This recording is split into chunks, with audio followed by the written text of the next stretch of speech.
Okay, good morning. Good morning, sir. Good morning, sir. Yes, good morning. Good morning, sir. Good morning. Okay, so our unit number 1 we have covered, and unit number 1 was over. So today we will start the unit number 2. That is the title of unit number 2 is environmental engineering, water management and infrastructure.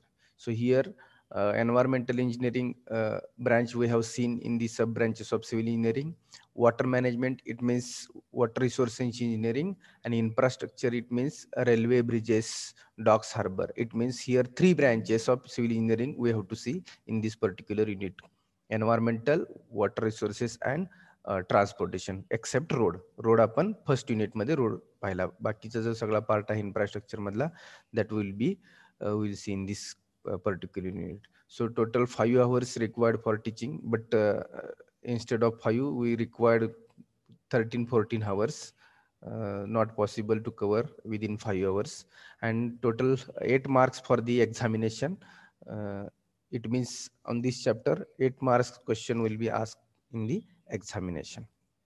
Okay, so this is the syllabus of particular unit number 2.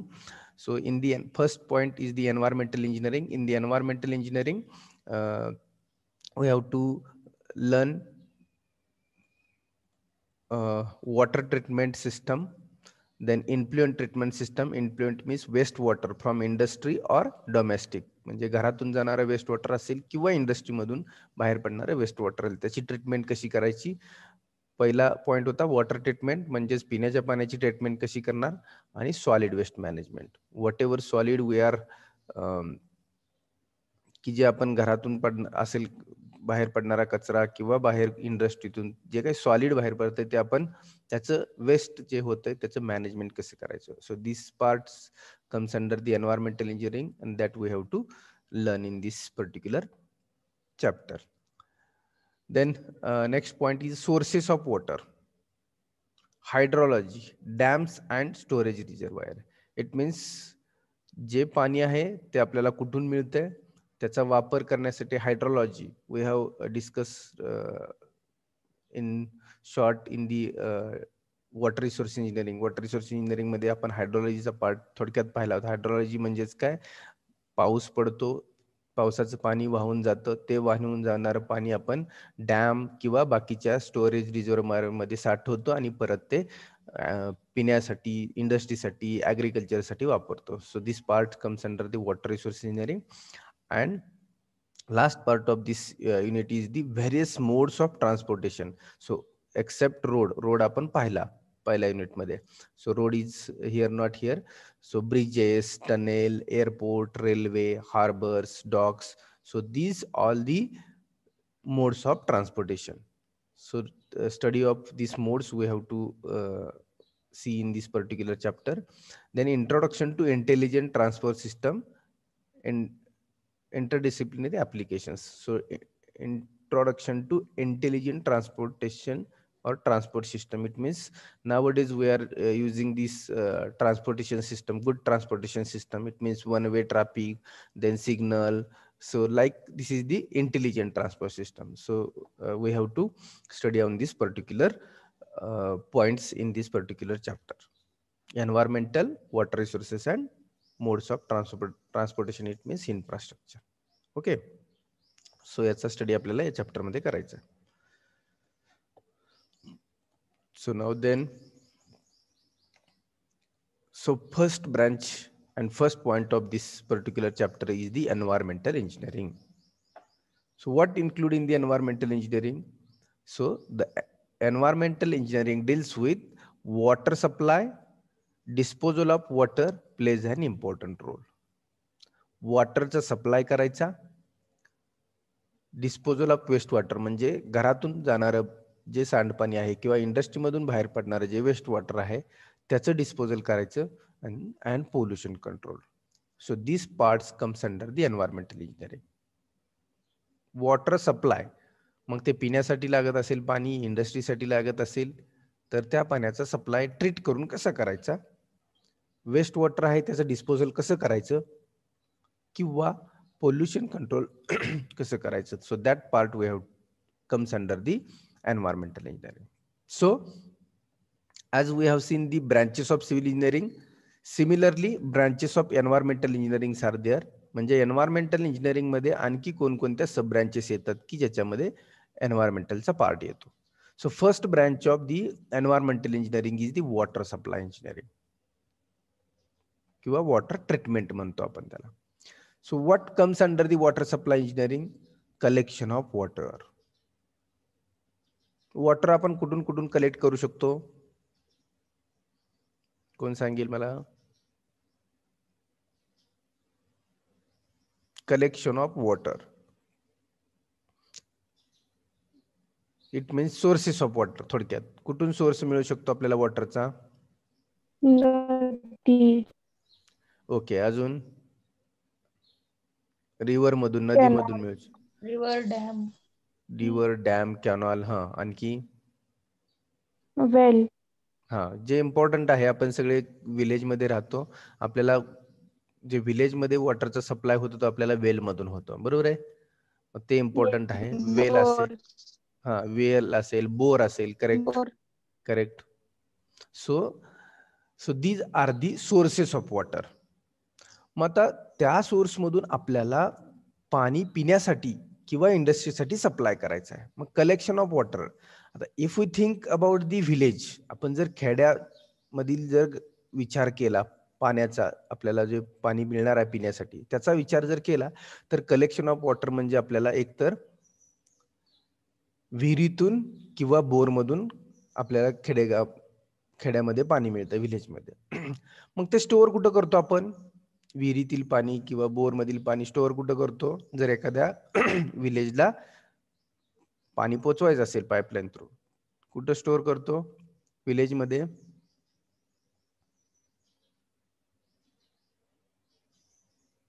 वेलमध्ये. वेलमध्ये. Tank. तो source झाला. Tank, correct. Water tank गावामध्ये एक उंची टाकी, पाण्याची टाकी असते प्रत्येक गावामध्ये, पाहिली आपण सर्वांनी. मग इथून लिफ्ट केलेलं पाणी कलेक्शन ऑफ वॉटर म्हणजेच विहीर आहे, तिथून लिफ्ट केलेलं पाणी आपण कुठं स्टोअर करतो? तर पाण्याच्या टाकीमध्ये करतो. उंच पाण्याची टाकी गावामध्ये असते किंवा प्रत्येक ती सिटी असेल तर तिथेही असते. सो स्टोरेज केलेलं पाणी ट्रीटमेंट करतो. आता खेड्यामध्ये आपण आपल्या उंच पाण्याच्या टाकीमध्ये स्टोअर केलेलं पाणी ट्रीटमेंट कसं करतो?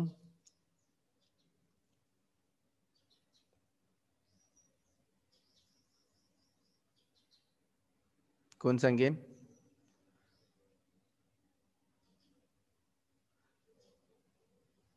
विलेजमध्ये ट्रीटमेंट सिस्टीम इतकी मोठी नसते. डायरेक्ट आपण वेल मधलं लिफ्ट केलेलं पाणीच आपल्या गावामध्ये येतं, बरोबर आहे. विलेजचा विचार चालू आहे. जे थोडी सिटीमध्ये राहत असतील त्यांनी थोडंसं थांबलं तरी चालेल आणि आमचं ऐकलं तरी चालेल. विलेज मधले स्टुडंट रिस्पॉन्स करा मला. पाहिलंय का सिस्टम? विहिरीतलं पाणी लिफ्ट करून पाण्याच्या टाकीमध्ये, उंच पाण्याच्या टाकीत आणतो आपण, स्टोरेज झालं, तिथून ट्रीट करतो. म्हणजे काय करतो? तुम्ही ऐकलं असेल किंवा पाहिलं असेल, पाण्यामध्ये पावडर टाकलेली असते, potassium permanganate. Correct. Potassium. Filtration. Filtration आपण करत नाहीये विलेजमध्ये. शक्यतो छोट्या छोट्या विलेजमध्ये फिल्ट्रेशन प्रोसेस होत नाही. मग पण फिल्ट्रेशन होतं म्हणजेच काय होतं? ते फिल्ट्रेशनसाठीच करत असतो आपण. पण जे पाणी वेलमधून वगैरे येतं त्याच्यामध्ये हार्डनेस जास्त असतो. जमिनीच्या अंडरग्राऊंड जे वॉटर आहे, जमिनीच्या खालून जे मिळणारा पाण्याचा सोर्स आहे त्याच्यामध्ये हार्डनेस जास्त असतो. मग ते बोरचा असेल किंवा वेलचा असेल. तर तो हार्डनेस कमी करण्यासाठी आपण काय करत असतो? आपल्या मित्रांनी सांगितलं, जी पावडर आपण मिक्स करतो त्या पावडरने काय होतं? तर जे जे पार्टिकल्स वगैरे आहेत, हार्डनेस आहे, तो काय करतो? ती पावडर त्या पार्टिकल्सला एकत्र करून ती सेटल करायचं काम करतं. Bleaching powder this is called. हा, मग ती त्याच्यामुळं आपण काय, आपलं जे फ्रेश पाणी वॉटर आहे ते परत त्या टाकीतून आपल्याकडे सप्लाय होतो. कारण का विलेजमध्ये एवढी स्ट्रॉंग ट्रीटमेंटची प्रोसेस नसते. जे विहिरीतलं पाणी आहे ते आयासच पितो आपण. कधी तर शासन सांगतं की रोगराई पसरायला लागले, पाऊस पडायला लागलाय, त्यावेळी मग आपलं ग्रामपंचायत असेल, बाकीचे असतील ते मग जागे होतात आणि मग ते पावडर वापरतात. पण कंटिन्युअस प्रोसेस होते का? अशी नाही होत. ट्रीटमेंटची कंटिन्युअस प्रोसेस विलेजमध्ये होत नाही.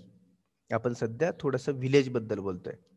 मग ती थोडीशी पावडर टाकून आपण मग ते पाणी थोडंसं थोड्या प्रमाणात ट्रीट करायचा प्रयत्न करतो, की ज्याच्यामध्ये थोडंसं त्या पावडर थ्रू बॅक्टेरिया असतील, काहीतरी थोडेसे पार्ट असतील, पार्टिकल्स असतील, ते निघून जातील किंवा सेटल होतील आणि फ्रेश थोडंसं पाणी राहिलेलं सप्लाय होईल. मग सप्लाय कशाने करतो पाणी आपण? पाण्याच्या टाकीतून आपल्या घरापर्यंत पाणी कशाने येतं? पाईप्सनी. पाईपलाईन. सो सप्लाय ट्रीटमेंट नंतर सप्लाय पाईपलाईनने होतो. मग तो सप्लाय कशासाठी होतो? तर drinking or industrial use. Drinking म्हणजे आपल्या घरामध्ये डोमेस्टिक पर्पजसाठी येणारं वॉटर म्हणजे ड्रिंकिंग वॉटर, आणि इंडस्ट्री म्हणजे एक स्मॉल स्केल इंडस्ट्री असतील. विलेजमध्ये इंडस्ट्री नसतात, पण एखादी स्मॉल स्केल इंडस्ट्री असू शकते, एकदम छोटीशी, त्याच्यासाठी पाठवू शकतो आपण. So this is the process of water supply in village. But if we think about the major cities, then we have to treat the water. Water ट्रीटमेंटच करावं लागतं, आणि ते वॉटर विहिरीतलं नसतं. आता मगाशी तुम्ही सांगितले होते की सोर्स बाकीचे डॅम, रिव्हर. मग एखाद्या मोठ्या सिटीला जर पाणी सप्लाय करायचं असेल, वॉटर सप्लाय करायचं असेल, तर तुम्हाला सोर्स ऑफ वॉटर कुठला असणार आहे? मग रिव्हर, डॅम किंवा एखादा लेक असेल, तलाव असेल त्या एखाद्या सिटीजवळ मोठा, तर ते झाले तुमचे सोर्स. तिथून तुम्ही वॉटर कलेक्ट करता. लक्षात? आता आपण सिटी बद्दल बोलतोय, मग अशी थोडंसं आपण विलेज बद्दल बोलत होतो. So collection of water from river, lake or dams. त्यानंतर त्याचं स्टोरेज पण आपण एका ट्रीटमेंट प्लांटच्या जवळच्या उंच स्टोरेज टँक मध्येच करतो. इथून कलेक्ट करायचं पाणी, स्टोरेज करायचं. स्टोरेज नंतर ट्रीटमेंट आहे, आणि हा ट्रीटमेंट युनिट कन्स्ट्रक्शन करावा लागतो, की जो वॉटर सप्लाय इंजिनिअरिंग मध्ये येतो. वॉटर ट्रीटमेंट प्लांट म्हणलं जातं. मग त्याच्यामध्ये बरीच प्रोसेस आहेत, त्याचे युनिट्स आहेत. स्क्रीनिंग करावं लागतं, एरिएशन करावं लागतं, सेडिमेंटेशन आहे, फ्लॉक्युलेशन आहे, फिल्ट्रेशन आहे, डिसइन्फेक्शन आहे, आणि डिस्ट्रीब्युशन. अशा प्रोसेसमधून जातं. ते आता आपल्याला डिटेल पुढे बघायचं आहे कशी प्रोसेस असते. फक्त ट्रीटमेंट नंतर परत supply through pipeline for drinking and industrial purpose. So for city and village the process is this, but थोडासा ट्रीटमेंटचा वेग वेगळा आहे. So after that again water supply engineering deals with construction and maintenance of treatment plant. मग treatment करताना treatment plant, कारण का पिण्याचं पाणी जे आपण ट्रीट करणार आहे त्याचा खूप मोठी प्रोसेस आहे. ट्रीटमेंट प्लांट पाहिलाय का कोणी आतापर्यंत? कोण आहे का की ज्यांनी ट्रीटमेंट प्लांट पाहिला आहे? मे बी नसेल पाहिला, कारण का सिटीमध्ये असतो. मे बी सिव्हिल इंजिनिअरिंगचे स्टुडंट हा वॉटर सप्लाय इंजिनिअरिंग सब्जेक्ट करताना कंपल्सरी व्हिजिट करावी लागते ट्रीटमेंट प्लांटला, त्यावेळी ते करतात. बट तुम्ही नसेल पाहिला मे बी, कारण का मी पण इंजिनिअरिंगला आल्यानंतरच पाहिला, तो पण सिव्हिलचा मी असल्यामुळं. पण सो मे बी कुणी पाहिलं असेल. सो मग कन्स्ट्रक्शन, कारण का ट्रीटमेंट करायचं म्हणजे काहीतरी प्रोसेस म्हणून आपण घरामध्ये फिल्टर पाहतो, किंवा कुणी पाहिलं असेल फिल्टरनं ट्रीटमेंट होणारं वॉटर. त्याची कॅपॅसिटी छोटी असते, त्याचं 5 लिटर पण पाणी होत नाही. अख्ख्या विलेजला जर तुम्हाला सिटीला, शहराला पाणी पोहोचवायचं असेल तर we have to construct a good and big treatment plant. So for the and after the construction of treatment plant you can treat the water by the procedure or units. मग त्याच्यामध्ये युनिट्स आहेत. पहिल्यांदा पाणी कुठून येणार, मग तिथून पुढे कोणत्या युनिटला जाणार, ह्याची प्रोसेस आहे, ते आपण पुढच्या काही स्लाइड मध्ये बघणारच आहे. Okay. So in the water supply engineering, so treatment process and construction and maintenance of treatment plant that we have to learn. Okay. So now हा आपण एकदम ब्रांच ऑफ एन्व्हायरमेंटल इंजिनिअरिंग मधली फर्स्ट ब्रांच आपण पाहिली. Okay. So now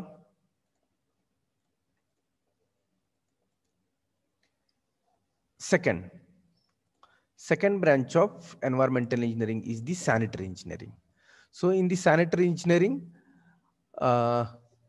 what comes under the sanitary engineering? Sanitary engineering, it means wastewater.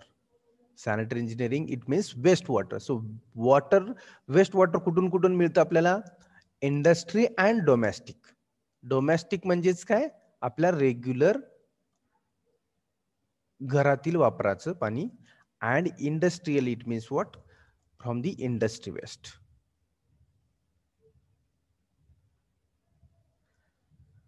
So wastewater is the again part of the treatment.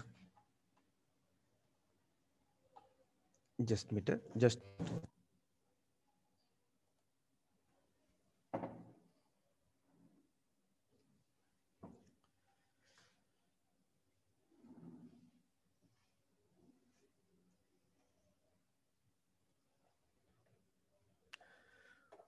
Okay, so कारण का वापराचं पाणी सुद्धा treat करणं खूप गरजेचं आहे. कारण का वापराचं पाणी आपण कुठं सोडतो फायनली? नदीला, तलावामध्ये, अशा ठिकाणी सोडतो. मग ते जर पाणी नदीमध्ये सोडलं, तलावामध्ये सोडलं तर परत काय होणार आहे? वॉटर पोल्युशन होणार आहे. तेच पाणी पुढच्या ठिकाणची लोक ट्रीट करणार आहेत, पिणार आहेत. म्हणजे आपणच काय करतोय? घरातलं किंवा इंडस्ट्रीचं पाणी जर रिव्हरला सोडलं तर ते परत ट्रीट करायची गरज पडते आणि कॉस्ट वाढते. सो सिटीमधून बाहेर पडणारं जे वॉटर आहे, वेस्ट वॉटर आहे, ते आपल्याला ट्रीट करावं लागेल अगोदर, की जे नदीला न सोडता ट्रीट करावं लागेल. आणि ते ट्रीट केलेलं वॉटर आहे ते परत तुम्ही गार्डनिंगसाठी, झाडांसाठी वापरू शकता. So reuse of that water. गार्डनिंगसाठी तुम्ही चांगलं पाणी वापरणार, त्याच्याऐवजी वेस्ट वॉटर जे आहे व्हिलेजचं, त्यामुळं जर कोणाच्या डोक्यात जर विचार येत असेल तर तुम्ही तुमच्या गावासाठी एक वेस्ट वॉटर ट्रीटमेंट प्लांट उभा करू शकता. पण ते कुठून तर त्याला बजेट मिळणं गरजेचं आहे. आणि तिथून ट्रीट झालेलं वॉटर गावामध्ये कुठेही तुम्ही झाडे, गार्डन, शाळेच्या समोर झाडं लावून त्या ठिकाणी ते वेस्ट वॉटर वापरू शकता. की जे अजूनही होत नाही विलेजमध्ये, असंच कुठेही सोडलं जातं पाणी. So sanitary engineering, it means whatever waste water came from the industry and domestic that we have to treat. मग कलेक्शन ऑफ वेस्ट वॉटर. मग विलेज मधलं असेल किंवा सिटी मधलं जे वेस्ट वॉटर आहे ते आपण, वेस्ट वॉटरच्या सुद्धा पाईपलाईन्स असतात. घरातून बाहेर पडणारं वेस्ट वॉटर आहे ते पण आपण पाईपलाईन थ्रू कलेक्ट करतो. After collection, it means that water we have to collect at any one point of the village. एका विलेजच्या किंवा सिटीच्या एखादा बाहेरचा जो पॉइंट आहे त्या ठिकाणी आपण ते सगळं शहराचं किंवा विलेजचं वॉटर कलेक्ट केलं पाहिजे. आणि त्या ठिकाणी आपण त्यांची परत ट्रीटमेंट केली पाहिजे. जसं जे पिण्याचं पाणी, ड्रिंकिंग आणि इंडस्ट्रीला लागणारं जे पाणी आहे, त्या पाण्याची जशी ट्रीटमेंट करतो तसं वेस्ट वॉटरची ट्रीटमेंट करणं आपल्याला गरजेचं आहे. आणि त्याच्यानंतर डिस्पोजल म्हणजेच काय? वेस्ट वॉटरमध्ये खूप जास्त घाण असते, जितकं पिण्याच्या पाण्यामध्ये नसते.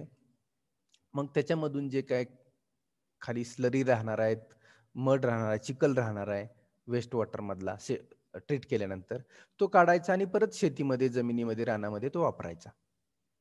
बघा, म्हणजे दोन्ही फायदे होतात. वेस्ट वॉटर मधला जो काय मड आहे, ती मड आपण काय करू शकतो?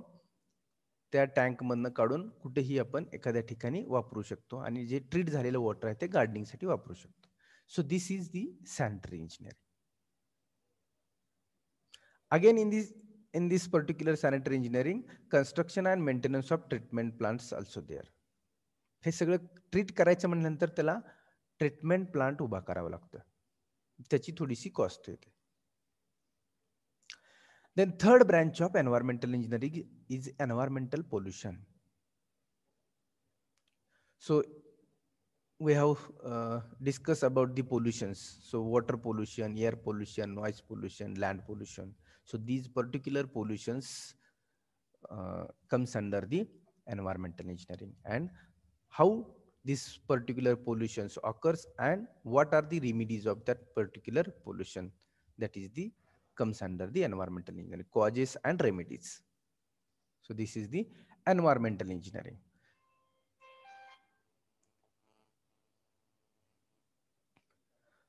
Then Next branch of environmental engineering is solid waste management. Fourth branch of environmental engineering is a solid waste management. So what include in the solid waste management? हा, आपण सगळेजण थोडंसं फॅमिलियर आहेत सॉलिड वेस्ट मॅनेजमेंट बद्दल. कोण सांगेल solid waste management म्हणजे काय? एनीवन कॅन टेल मी?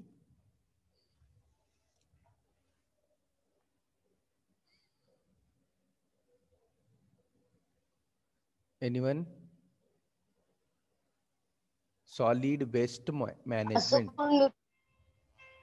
हा बोला.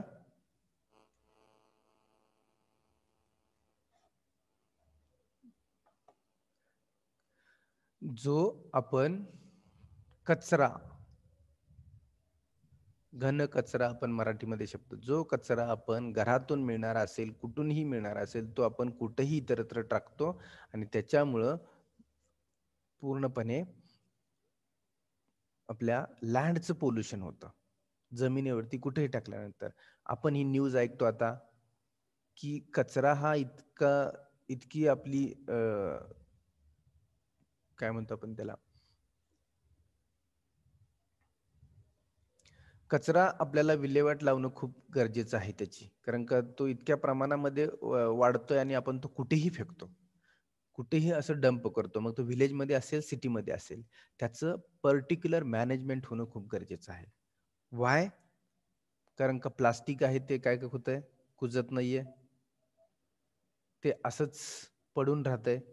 मग त्या प्लास्टिक कोणतर पशु किंवा जनावरे असतील ते खातात, त्याचा इफेक्ट त्यांच्यावरती होतो किंवा त्याचा पोल्युशन वरती इफेक्ट होतो. So we have to collect this solid waste. आणि त्याच्या डिफरंट मेथड्स आहेत कलेक्शनच्या. कशा पद्धतीनं कलेक्ट करायचा, कुठेही टाकायचं नाही. आपण काय करतो, चॉकलेट खायचं, तिथंच कागद टाकायचा. चिप्सचं पाकिट घ्यायचं, खायचं, तिथंच कागद टाकायचा. कॅडबरी घ्यायची, तिथंच टाकायची. बरोबर आहे? मग हे प्लास्टिक कसं रियूज करणार? त्याचा रियूज झाला पाहिजे. त्याचा इफेक्ट इनडायरेक्टली आपल्यावरती होतोय, ह्युमन बिईंग वरती. So solid waste management is a very important nowadays. खूप गरजेचं आहे. पॉप्युलेशन वाढतंय, माणसांच्या गरजा वाढतायत, त्याच्यातून वस्तू येत आहेत, पण त्या वापरल्या की त्याचा फेकून देतोय आपण कसं पण ते. मग त्याचं मॅनेजमेंट झालं पाहिजे, सॉलिड वेस्ट मॅनेजमेंट. मग क्लासिफिकेशन्स. नेक्स्ट पॉइंट, क्लासिफिकेशन्स म्हणजे मराठीमध्ये आपण जसं म्हणतो ओला कचरा, सुका कचरा. बरोबर आहे?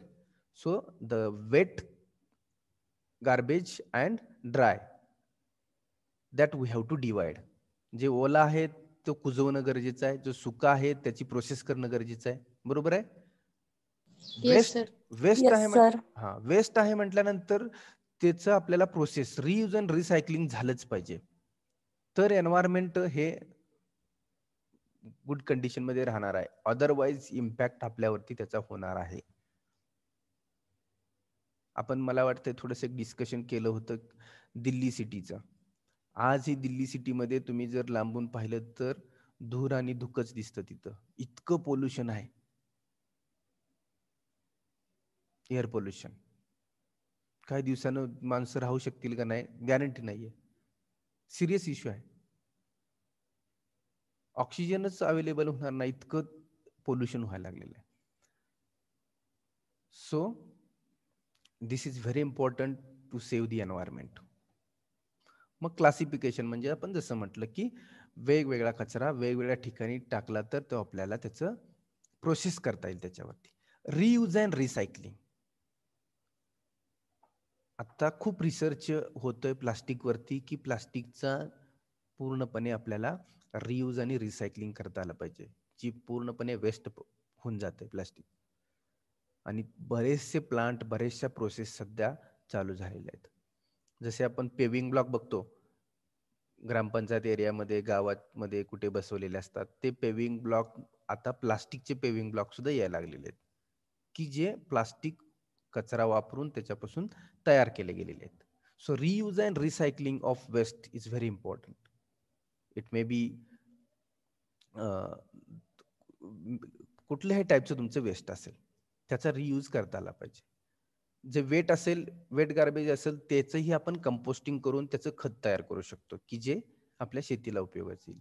It means nothing is impossible. काहीही गोष्टी आपण पॉसिबल करू शकतो, but we have to go in this direction. So solid waste management is a very important research in next some of the years. पुढच्या काही वर्षामध्ये खूप इम्पॉर्टंट हा सब्जेक्ट होऊन जाणार आहे.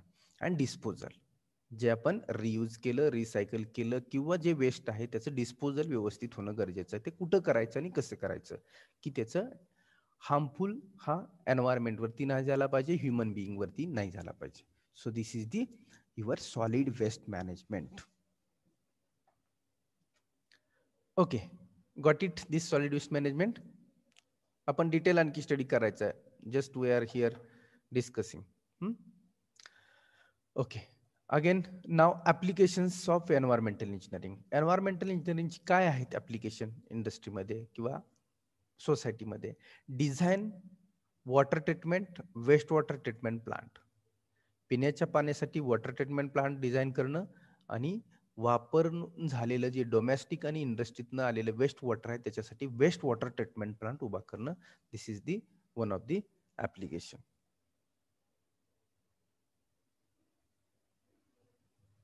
Okay, then construction and maintenance of water supply and wastewater supply lines.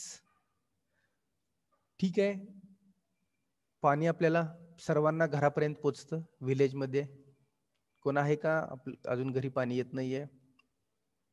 जे तुम्ही मग खेड्यात राहता आणि शेतामध्ये राहत असाल, बरोबर आहे, नाहीतर म्हणणार अजून येतच नाही पाणी आमच्याकडं. प्रॉपर विलेजमध्ये जर एखाद्या राहत असाल तर तुमच्या मे बी 99% तुमच्या घरी पाणी हे पाईपलाईननी येतच असेल. मग construction and maintenance of water supply and waste water म्हणजे घरातून जाणारं सांडपाणी असेल किंवा घरात येणारं पिण्याचं पाणी असेल, ह्या दोन्हीसाठी सुद्धा आपल्याकडं पाईपलाईन आपण प्रोव्हाइड करतो. Then collection of solid waste. So application of environmental engineering is a collection of solid waste and process it. Collect करायचं आणि त्याच्यावरती प्रोसेस करायची. Possibilities of recycling and reuse. Possibilities of recycling and reuse म्हणजे जसं आपण चर्चा केली की प्लास्टिकचा रियूज करायचा किंवा त्याला रिसायकलिंग करायचं, दुसरं प्लास्टिक तयार करायचं किंवा दुसरा प्रोडक्ट तयार करायचा.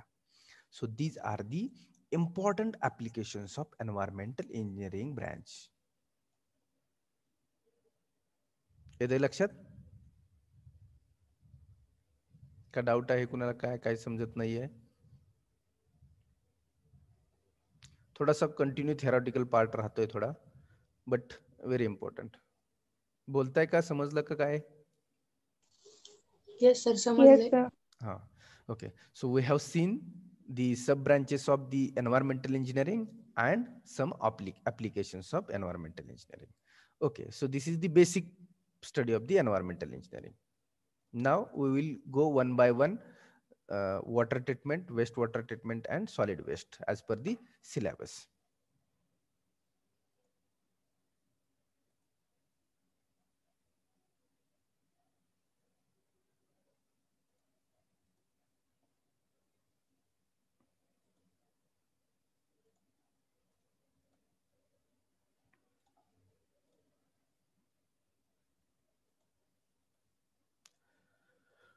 Okay, so now water treatment.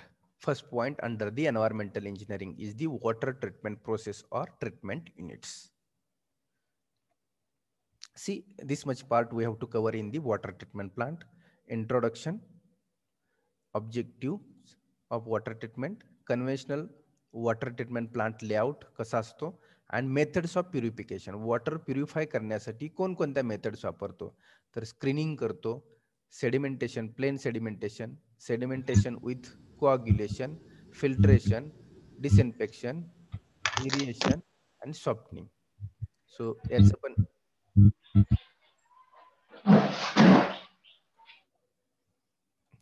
याचाही डिटेल आपण पुढे पाहणार आहे. So this is the outline of the our water treatment plant और वॉटर ट्रीटमेंटमध्ये आपण काय काय लर्न करणार आहे. This is the outline. म्हणजे प्रोसेस, प्युरिफिकेशन ऑफ वॉटरची प्रोसेस कशी आहे, तर हे या युनिट थ्रू वॉटर प्युरिफाय होतं, प्रोसेस होते वॉटरची, ट्रीट होतं. So that we will see again in detail next 3-4 after the 4-5 slides. Okay, हे आपल्याला प्रत्येक स्क्रीनिंग म्हणजे काय, कसं केलं जातं स्क्रीनिंग, हे आपण पाहणार आहे. ऍक्च्युली हा खूप वास्ट सिलेबस आहे, बट तुम्हाला हे इतकं डिटेल सांगता येणार पण नाहीये, कारण का ह्याचं स्क्रीनिंग म्हणजे काय, त्याचे प्रोसेस काय, त्याचे टाइप्स काय, त्याचे कोणकोणते स्केचेस आहेत, त्याचं डिझाईन कसं केलं जातं, असा बराचसा पार्ट आहे की जो सिव्हिल इंजिनिअरिंगमध्ये थर्ड इयरला स्टुडंट शिकतात. त्यामुळे डिटेलमध्ये इतकं आपल्याला जाता येणार नाही, कारण का तुम्ही बेसिक स्टडी करताय. फक्त हे म्हणजे काय एवढंच आपल्याला लर्न करायचं आहे. Okay, so we will go ahead now. This we have to learn in the water treatment. आता आपण वॉटर ट्रीटमेंट पार्ट पाहतोय.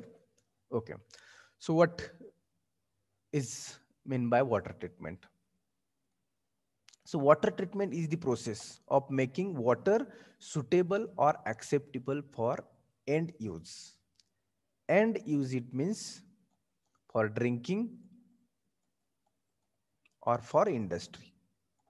For drinking or industry purpose, we are using the water. Water treatment is the process of making water. पाणी तयार करण्याची एक process आहे की जे एंड यूज म्हणजे एकदा फिल्टर तयार झालेलं पाणी एंड यूज म्हणजे शेवटी कोण यूज करतं, तर ते ड्रिंकिंगसाठी किंवा इंडस्ट्रीसाठी आपण यूज करतो. So that is nothing but the water treatment. Then it removes existing water contaminants and so reduce their concentration that the water becomes fit for its desired application. म्हणजे वॉटरमध्ये, पाण्यामध्ये, मग ते रिव्हरचं पाणी असेल, तलावाचं पाणी असेल किंवा विहिरीतलं पाणी असेल, याच्यामध्ये काहीतरी अदर कंटेंट असतातच. मग ते पार्टिकल्स असतील, बॅक्टेरियाज असतील, जंतू असतील, काही असेल, ते आपल्याला काढून टाकायचे. ट्रीटमेंट करायचं म्हणजे ते काढून टाकायचे आहेत आणि fit for the it's a desired application.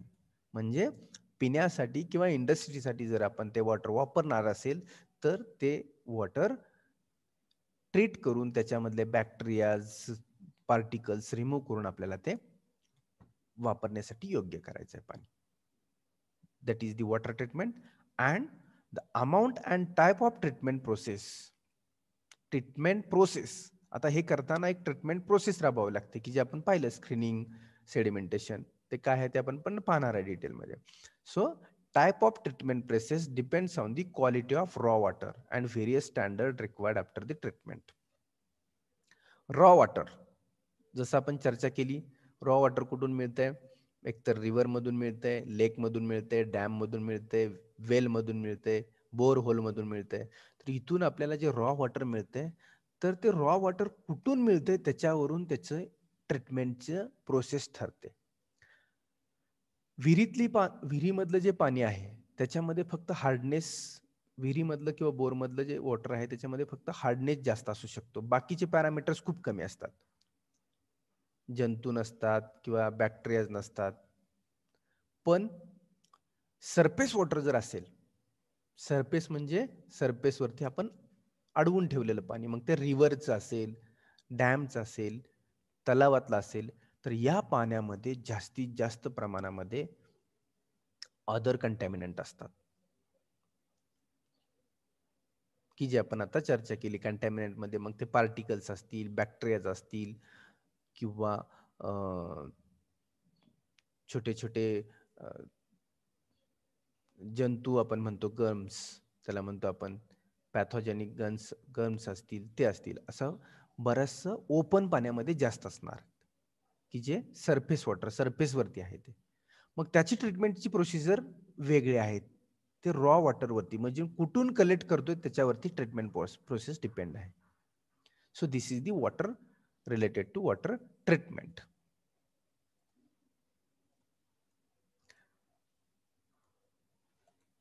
Now what are the objective?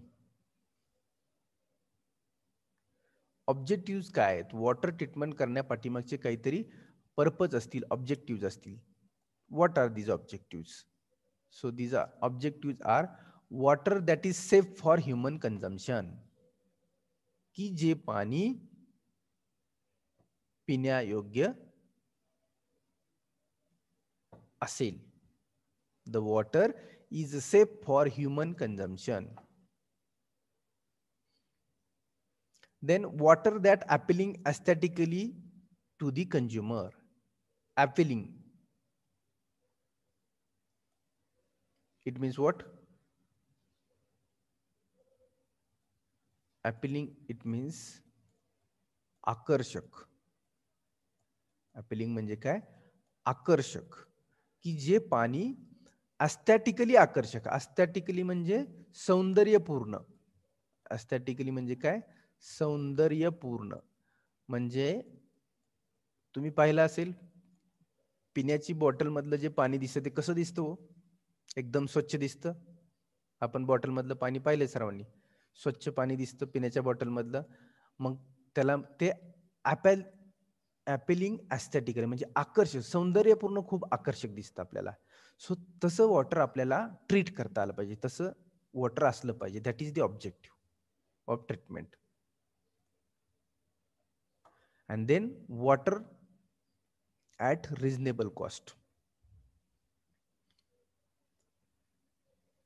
Water is a very important part of our life. बरोबर आहे की पाण्याशिवाय आपण जगू शकणार नाही. एक वेळ 2 दिवस आपल्याला अन्न नाही मिळालं तर चालेल, पण 2 दिवस पाणी पाहिजे. बरोबर आहे. So that water if you purchase then it will be the reasonable cost. आपण जर परचेस करायची वेळ आली तर ते रिझनेबल कॉस्टमध्ये परचेस झालं पाहिजे.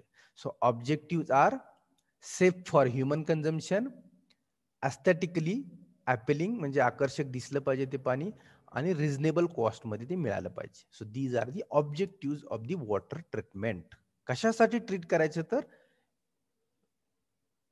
These are the purpose or objective. आलं लक्षात? Yes sir.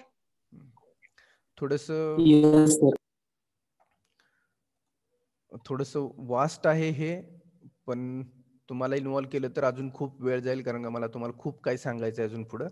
त्यामुळं थोडंसं करीत जाईन मधून involve.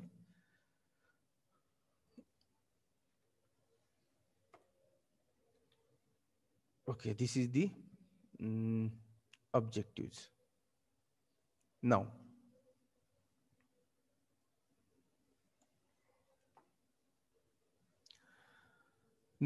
as per the Indian standard, these are the requirement of the drinking water. Drinking water मध्ये कसं पद्धतीचं ड्रिंकिंग वॉटर असलं पाहिजे त्याचे ह्या रिक्वायरमेंट आहेत. त्याच्यामध्ये फिजिकल पॅरामीटर, केमिकल पॅरामीटर येतात. फिजिकल पॅरामीटर मध्ये टर्बिडिटी ऑफ वॉटर. तर ती टर्बिडिटी आहे ती लेस दॅन 10 असली पाहिजे. आणि जर if no source available, limit exceeded up to 25. जर ट्रीटमेंट करायचा सोर्स आणि जर पाण्याचा सोर्स अवेलेबल नसेल तर ते 25 पर्यंत टर्बिडिटी अवेलेबल आहे. देन कलर, हॅझेन स्केलवरून आपण कलर त्याचा डिसाइड करतो. तो कलर आहे तो त्याचा डिझाईन टॉलरन्स आहे तो लेस दॅन 10 असायला पाहिजे. तो एक्सिडेड अप टू 50 पर्यंत गेला तर चालेल. Then taste and odour. आपण जनरली सर्वांनी पाणी पिताना कधी तर आपल्याला आपण म्हणतो की टेस्ट चेंज वेगळी वाटते जरा पाण्याची, म्हणतो आपण. ओडर, कलर वेगळा दिसतो थोडासा असंही म्हणतो. तर ती टेस्ट आणि ओडर आहे ते डिपेंड्स अपॉन तुमचं वॉटर स्टोअर कुठून झालेलं आहे त्याच्यावरती ती डिपेंड आहे. मग तीही टेस्ट आणि ओडर आपल्याला घालवायला पाहिजे. This is unobjectionable. हे ऑब्जेक्शनेबल असू शकत नाहीये. Then pH of water. Drinking वॉटरचा पीएच हा मे बी 6.5 पासून पुढे चालतो. 6.5 टू 8.5 पर्यंत, आणि जास्तीत जास्त 9.2 पर्यंत. जर पाणी मिळतच नसेल आपल्याला, काही ठिकाणी पाणीच मिळत नाही आणि आपण ट्रीटमेंट करायचं आणि 8 pH ठेवायचा प्रयत्न करतोय, असं मग पॉसिबलच नाहीये. पिण्यासाठी पाणीच मिळत नाही ना आपण म्हणतो या पद्धतीने असलं पाहिजे पाणी. तर तशी जर कंडिशन असेल तर 9.2 पर्यंत सुद्धा वापरू शकतो. जर 9.2 च्या वरती pH जात असेल तर ते वॉटर इनडायरेक्टली आपल्या हेल्थ वरती इम्पॅक्ट करणार. आणि आपण आजपर्यंत काय ऐकत आलो रिलेटेड टू वॉटर? सगळे आजार कशामधून होतात? वॉटरमुळे. Due to water. जे आपल्याला डिसीजेस होतात ते जास्तीत जास्त वॉटरमुळेच होतात. Water safe water we have to drink, की जे या ऑल पॅरामीटर्स मध्ये बसले पाहिजे. ह्याचे जे पॅरामीटर्स आहेत, जर पाणी जर टेस्ट केलं तर एवढ्या सगळ्या टेस्ट आपल्याला वॉटरच्या करता येतात. Turbidity, colour, taste, water, pH, total dissolve solids, total hardness, chlorine, sulphate, fluoride, nitrate, calcium and iron. So these all the contents are the water. आणि हे contents आपल्याला या रेंज मध्ये पाहिजेत. This is the range. pH 7 to 8.5, dissolved solids 5 to 1500 mg per liter. Then total hardness 200 to 300 mg per liter. Chloride 200 to 250 mg per liter. Sulfate 150 to 200 mg per liter. Fluoride 0.6 to 1.2. Nitrate 45. Calcium 75 and iron 0.1 to 0.3. पाण्यामध्ये iron असणं सुद्धा तेवढंच गरजेचं आहे की जे आपल्या शरीरासाठी चांगलं आहे. So these are the Indian standard for drinking water. Okay, ह्याचा एक स्क्रीनशॉट काढा. मे बी लिहून ठेवा तुमच्या जवळ नंतर. Take screenshot.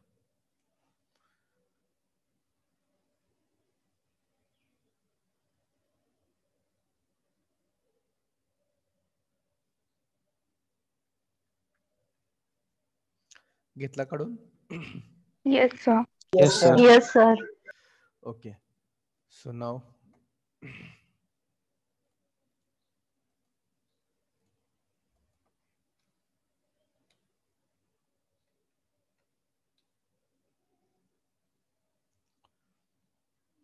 just a minute. Okay. Now after this conventional water treatment plant, आपल्या आउटलाईन मधला सेकंडचा पॉइंट आहे तो कन्व्हेन्शनल वॉटर ट्रीटमेंट प्लांट. तर प्लांट कसा असतो आणि कोणकोणती प्रोसेस असते की जे आपण मेथड आपल्या आउटलाईनच्या याच्यामध्ये हे सगळे पार्ट पाहिले आपण. तर raw water, the raw water comes from river, lake, dam, well, boreholes, या सगळ्यामधून आपल्याला काय मिळतं? रॉ वॉटर मिळतं. रॉ वॉटर पहिल्यांदा स्क्रीनिंग करायचं. Screening it means what? हे आणखी पुढे डिटेलमध्ये पाहणार. स्क्रीनिंग म्हणजे काय? तर जर रिव्हर मधून आपण जर डायरेक्ट पाणी जर लिफ्ट करत असेल तर जी काय मोटर आहे लिफ्ट करण्यासाठी, त्या मोटरला त्याचा जो खालचा सक्शन पाईपचा जो फुट वॉल असतो त्या वॉलला आपण जाळी प्रोव्हाइड करायला पाहिजे की जिथून झाडाचे तुकडे आले नाही पाहिजेत. एखादा किंवा फिश असेल रिव्हर मध्ये, तो फिश त्या पाईपलाईन मधून आत आला नाही पाहिजे. किंवा छोटे छोटे छोटे तुकडे असतात, आपणच टाकलेलं प्लास्टिक असतं, हे सगळं त्या थ्रू आलं नाही पाहिजे. म्हणजे स्क्रीनिंग करायचं. जे मोठे मोठे पार्ट आहेत पाण्यामधनं अगोदर ते रिमूव्ह करून टाकायचे की जे आले नाही पाहिजे. त्यातनं जे छोटे आहेत त्याचं परत आपल्याला प्रोसेस करायचीच आहे वॉटर ट्रीटमेंटची. स्क्रीनिंग म्हणजे काय लक्षात येतंय? तर लिफ्ट करत असताना किंवा लिफ्ट करून ज्यावेळी पुढे आपण पाणी डिलिव्हर करत असताना जाळी प्रोव्हाइड करायची की त्या जाळीमधून मोठे मोठे कशाचेही तुकडे असतील, लाकडाचे असतील किंवा कधी कधी लिफ्ट करताना मासे पण छोटे छोटे पाईपलाईन्स मधून येतात, ते आले नाही पाहिजेत. किंवा आणखी आपण रिव्हर मध्ये काही वाहून आलेले तुकडे वगैरे असतील तर ते आले नाही पाहिजेत. गार्बेज असेल काही, त्याच्यासाठी स्क्रीनिंग करायचं. म्हणजे मोठे पार्ट पहिल्यांदाच निघून जातात. After that कोआग्युलेशन. कोआग्युलेशन म्हणजेच केमिकल्स आहेत. ते कोणकोणते केमिकल्स आहेत ते आपण डिटेल बघणार आहे, की जे केमिकल्स टाकल्यानंतर काय होतं, जे पार्ट आहेत, पार्टिकल्स आहेत, ते पार्टिकल्स एकमेकाकडे आकर्षित होतात आणि ते पार्टिकल्स एकमेकाला जवळ आल्यानंतर त्याचं वजन वाढून ते सेटल होतात. म्हणजे वॉटर म्हटलं की त्याच्यामध्ये ऑल सस्पेंडेड पार्टिकल्स आलेच. मग ते सस्पेंडेड पार्टिकल्स आपल्याला काय करायचे आहेत, तर ते सेट करायचे आहेत. म्हणजेच त्या टँकमध्ये खाली आपण बघतो, एखादं पाणी जर आपण बराच वेळ ठेवलं तर त्याच्यामधले सस्पेंडेड पार्टिकल्स सगळे खाली जाऊन बसतात का नाही? आपण जनरली पाहिलं असेल सर्वांनी. पाहिले की नाही? Yes sir. हा. किंवा ग्लासमध्ये जर थोडंसं खराब पाणी भरून ठेवलं आणि थोडा वेळ तसंच ठेवलं तर वरती स्वच्छ पाणी राहतं आणि खाली जे पार्टिकल्स आहेत ते हळूहळू काय होतात, सेटल होतात. सो कोआग्युलेशन प्रोसेस म्हणजेच काय, तर ॲलमचा डोस दिला जातो, म्हणजे केमिकल वापरलं जातं. ते केमिकल काय करतं, तर जे पार्टिकल्स आहेत ते एकमेकाजवळ येतात आणि ते जड होतात. म्हणजे पार्टिकल्स कसं सस्पेंडेड असतात, म्हणजे तरंगत असतात पाण्यामध्ये, पण ते डायरेक्ट खाली बसणार नाहीत. मग ते काय करायचं, पार्टिकल्स एकमेकाला चिटकले पाहिजेत, की ज्याचं वजन वाढलं आणि ते खाली बसतील. So that's comes under the coagulation process. त्यानंतर फ्लॅक्युलेशन. फ्लॅक्युलेशन मध्ये पण ते पाणी घुसळलं जातं, की ज्याच्यामध्ये ऑक्सिजन मिसळला जातो. हे आपण डिटेल पाहणार आहे पुढे, मी आता फक्त प्रोसेस दाखवतोय. सेडिमेंटेशन म्हणजेच कोआग्युलेशन केल्यानंतर सेडिमेंटेशन मध्ये ते पार्टिकल्स हळूहळू सेटल व्हायला लागतात. Then filtration. इथून राहिलेले जे सेडिमेंटेशन म्हणजे इथून बसलेला जो गाळ आहे आणि स्वच्छ पाणी जे वरून निघून जाते त्याचं परत आणखी जर काय पार्ट राहिला असेल पार्टिकलचा, तो परत फिल्टर होतो. त्याचा फिल्टर बेड असतो, त्या बेडमधून ते पास होतात. ते आपण बघू नंतर डिटेलमध्ये. डिसइन्फेक्शन म्हणजे क्लोरीन. इथून फिल्टर झाल्यानंतर क्लोरीनचा डोस द्यावा लागतो.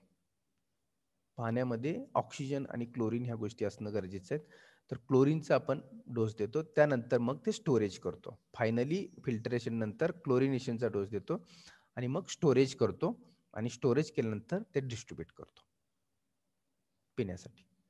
So in this process we are treating the water.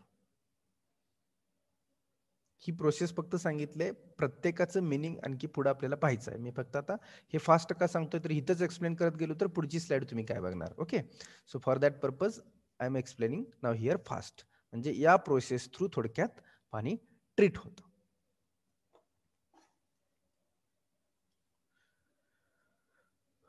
Okay, थोडंसं आपला आता टाइम संपत आलेला आहे.